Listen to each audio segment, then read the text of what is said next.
Russell viper সাপ থেকেও বেশি ভয়ঙ্কর কিছু মানুষ আছে, যে মানুষগুলো গরিব দুঃখী অসহায় মানুষের হক মেরে খাচ্ছে। আসসালামু আলাইকুম ওরহমতুল্লাহ। সকলকে স্বাগতম, আশা করি আপনারা ভালো আছেন।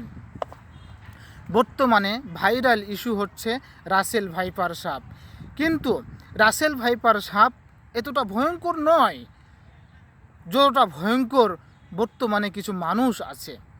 এদের করতে, এই রাসেল ভাইপার সাপের করতে এই মানুষগুলো বেশি ভয়ঙ্কর, যারা কিনা গরিব দুঃখী অসহায় মেহনতি মানুষগুলোর হক মেরে খাচ্ছে, তাদের ন্যায্য মজুরি দিচ্ছে না, তাদের ন্যায্য হক দিচ্ছে না। তারা অট্টালিকায় বসে থেকে থেকে এই গরিব দুঃখীর মানুষের হকগুলো মেরে মেরে খাচ্ছে। আর এই গরিব দুঃখী মানুষগুলো তিলে তিলে না খেয়ে মারা যাচ্ছে।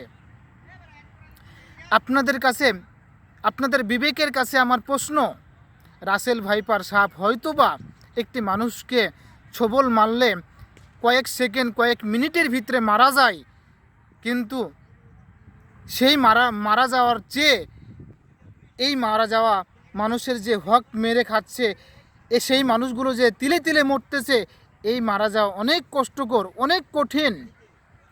তাই একবার মারা যাওয়াটাই ভালো, বারবার মারা যাওয়াটা অনেক কষ্টকর হয়ে যায় মানুষের জীবনে।